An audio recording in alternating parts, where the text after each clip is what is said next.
she was admitted to the hearing. Yes? Is Yusek Zulaika Lopez back?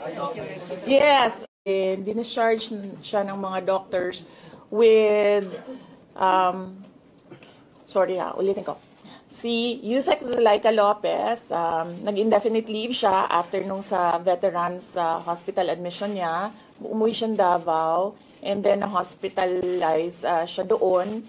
And then sabi ng doctors niya, we will discharge you but you have to come back ngayon ata, February, for further tests. And then, bumalik siya for 1 day dito, noong January, bumalik siya for 1 day dito sa Office of the Vice President. And she said na mag-leave siya for 2 months. And then I said yes, take the time that you need for your health. And then after a week, bumalik siya. Noong January, after a week, bumalik siya dito. And then she said, hindi ako mag-leave. So sabi ko, okay. Welcome back. Ma'am, kamusta po sa INC? Meron ba makikipag-usap kayo sa INC? Dahil sila po yung nag-rally against para wag ituloy yung impeachment.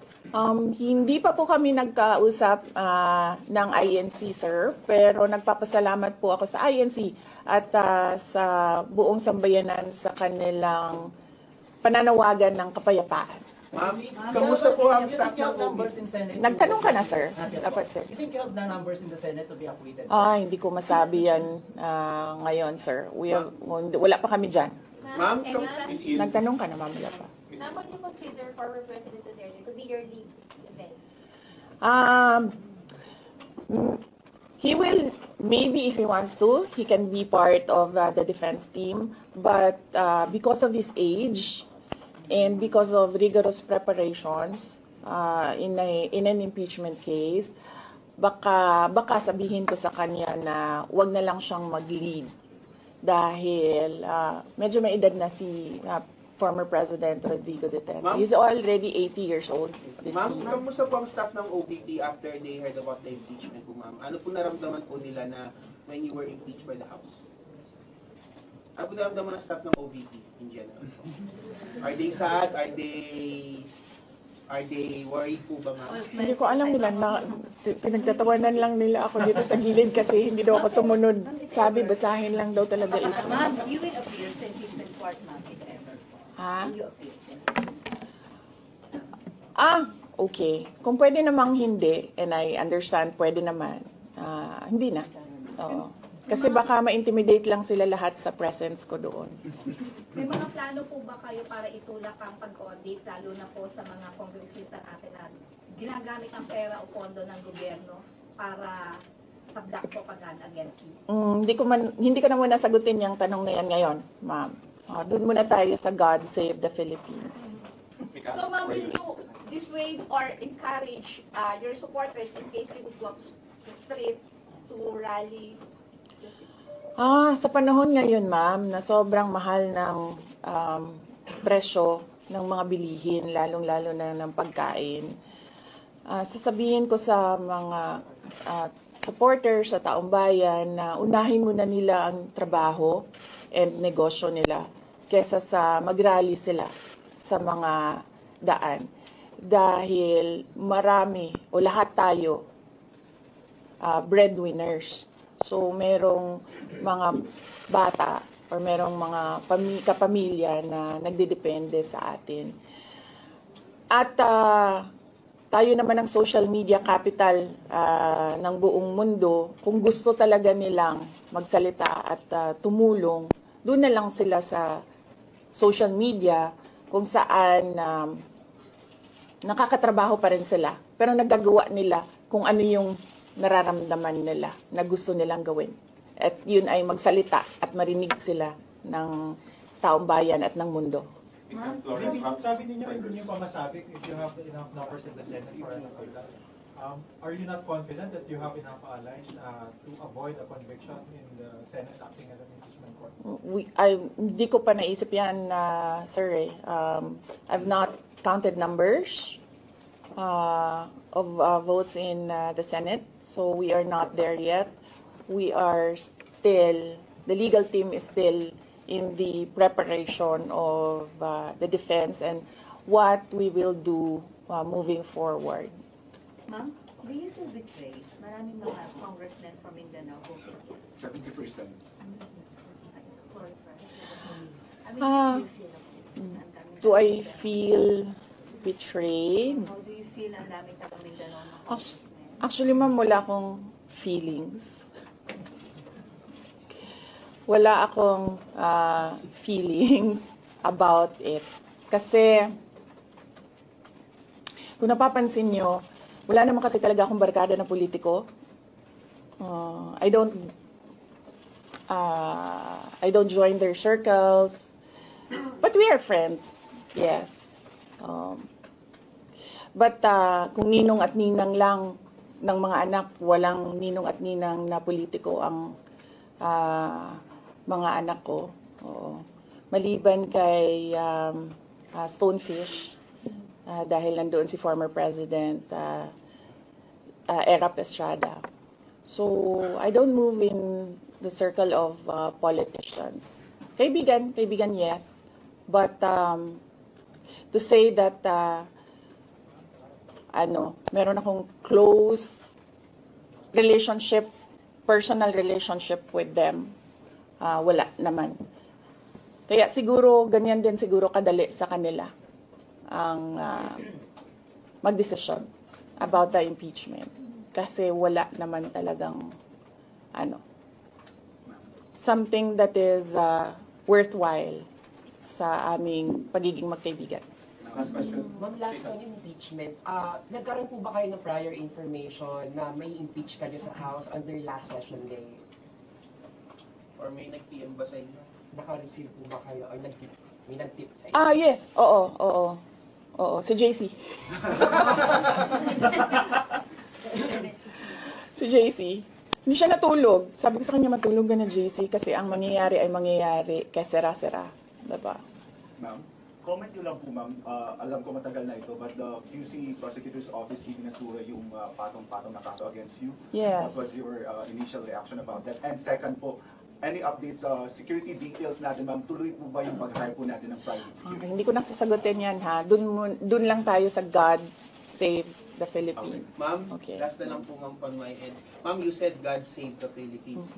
Gaano na po kalala ang problema ng Pilipinas ever since na nagkaroon ng issue sa impeachment na ito? Parang ano po yung nakikita yung problem sa Philippines ngayon at bakit nila inuna itong impeachment na ito? Gaano kalala ang Pilipinas na pag-iwanan na tayo ng panahon at ng ating mga kapitbahay dito sa region at napag-iwanan na tayo ng mundo. Malala siya since na nagkaroon ako ng understanding. Kasi 1990s, tapos 1990s, magulo. Well, sa amin, magulo, sa Mindanao. And then, ngayon, nagbabadya ang gulo sa Mindanao. So, parang wala namang nagbago. So, malala. Sobrang malala. Dahil, kung nakakausap mo yung mga tao na arawan yung kanilang sweldo, yung pera nila hindi na talaga sapat para sa pagkain, para sa kuryente, para sa bahay, para sa tubig, para sa pag-aaral ng kanilang mga anak. At kung basehan natin yung pag-alis ng mga Pilipino sa sarili nilang bansa ay sobrang malala dahil sobrang dami ng ating mga kababayan ang pumupunta, nakikipagsapalaran sa ibang bansa dahil wala silang makita na pag-asa, wala silang makita na oportunidad dito sa ating bayan. Kaya parang nakakaawa na tayo dito sa loob at nakakahiya yung estado natin kapag iniligay mo siya in a... Okay na? Yes, ma'am. Okay, sige. Mga kababayan, Assalamualaikum warahmatullahi wabarakatuh. Madayaw, maayong adlaw kaninyong tanan. Magandang araw sa inyong lahat. Sa mga nakaraang araw, marami ang humihingi ng reaksyon, komento, o damdamin. Damdamin ko sa issue ng impeachment na naihain laban sa akin. Sa kabila ng aking mga naging pahayag ukol sa planong impeachment sa mga nakaraan na buwan, ang tanging masasabi ko na lamang sa puntong ito ay God save the Philippines. Bukod dito, nais ko na lang ipaabot ang aking taus-pusong pasasalamat sa mga kababayan na patuloy na nagdarasal, sumusuporta, nagtitiwala, at patuloy na nagmamahal sa akin. Manalig kayo dahil sa taong bayan ang tagumpay. Syukran. I know, right? Braille. 3 questions, no follow-up. Okay. Oh. How are you? Ay, ayoko na. I'm okay. You've seen the list of those who signed, ma'am? Oo. Marami doon, mga inaanak, mga kumpare, mga nanghihingi suporta sa inyo. So, What's your reaction? Sabi kasi, ito lang daw basahin ko. Promise 3 lang. Isa na yun. So, ma'am, how are you preparing for this? We've already started preparing the moment Franz Castro announced the impeachment plans, which was November of 2023. So November of 2023, there were already lawyers doing their work for the impeachment. So, we leave it to the lawyers. Resignation is not an option. Resignation is not an option. Wala pa tayo doon, ma'am. Masyado pang malayo yung mga ganyan na mga bagay. Nandun pa lang tayo sa pagbabasa ng... Actually, ma'am, wala pa tayo doon dahil yung mga abogado lang yung nagtatrabaho. Hindi ko talaga alam kung anong ginagawa nila. But I have a meeting with them. Going back to the president, do you believe the president said he has nothing to do with the impeachment? Do you believe that? I do not want to answer that question. Next. Ma'am, confirm po ba na si dating Pangulo Rodrigo Duterte isa sa mga abogado niyo para sa impeachment? I do not want to answer that question. Yes, ma'am. Nakikita niyo po ba na may hahalin tulad ng sitwasyon ngayon ng bansa sa 1984 ni George Orwell? I do not want to answer that question. Last. Na yung mga kaalyado na hinasuporta, mga inaanak, mga kumpare, kumaris, sila yung mga pumirma sa inyo. Paniwala ko lang, no, if you have to explain or defend your signature in a yes petition for impeachment, then you feel that you have done something wrong. Kasi kung wala ka namang ginawang mali, bakit mo i-defend yung pirma mo? So yun yung paniwala ko. Okay. Ma'am, naniniwala po ba kayo na may gumalaw po for the impeachment? May gumalaw po na parang money involved? I do not want to answer that question. Yes. Ma'am, will you be endorsing senators, lalo na po sa PDP slates, especially that may possibility na mag-overlap yung trial sa next Congress? Hindi pa namin napapag-usapan kung ano yung gagawin ko for the upcoming campaign and election. Pero nasabi ko na noon na patuloy yung trabaho namin, and isa sa mga trabaho namin ay gusto namin tumulong sa Commission on Elections in voter education, particularly yung wag mo ibenta yung boto mo, wag gumamit ng dahas during campaign and election day, yung mga ganon. Ma'am, payo niyo lang po sa ating mga kababayan sa nangyayari po ngayon sa ating bansa. Yes, sabi ko nga kanina sa statement ko sa ating mga kababayan na patuloy na sumusuporta, nagmamahal, nagdarasal, napakahalaga nun, ay manalig lang sila dahil sa taong bayan ang tagumpay. Bibing, anong nag-blooming daw patapos na mo yan? Nganong naakadri sa Manila na taga Davao man ka?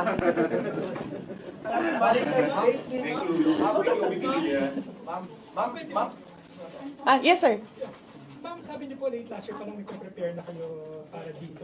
Pwede po i-brief na kung right now po after i-transmit sa Senate, saan na po yung preparation? May legal team na po ba and nasaan na po? Well, may meeting kami mamayang hapon dahil nag-meeting sila kahapon.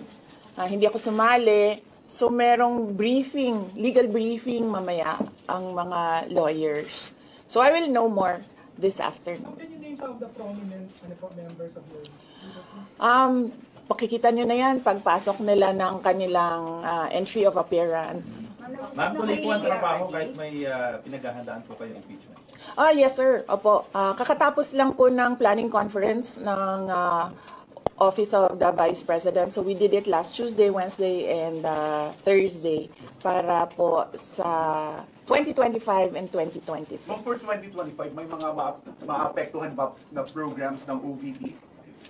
Yes, nag-announce na kami no na wala kaming food and wala kaming burial and medical assistance dahil tinanggal yung line na yon sa budget So hindi ka na pwede maglagay ng budget doon. How about the other programs, ma'am? Tutuloy siya.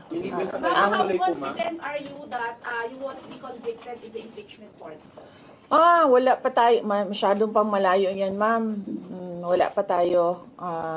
Hindi pa natin ina-assess. Sa VP part, number 1 for impeachment. Have you talked to Nagtanong ka na ba? Yes. But Kanina? Sige, ikaw. Ma'am, you said before na you're seriously considering to run for 2028. Now na may impeachment na, are you more decided to run in 2028? Okay. So wala pa tayo dyan. Wala pa tayo dyan. But nasabi ko naman di ba, paulit-ulit kung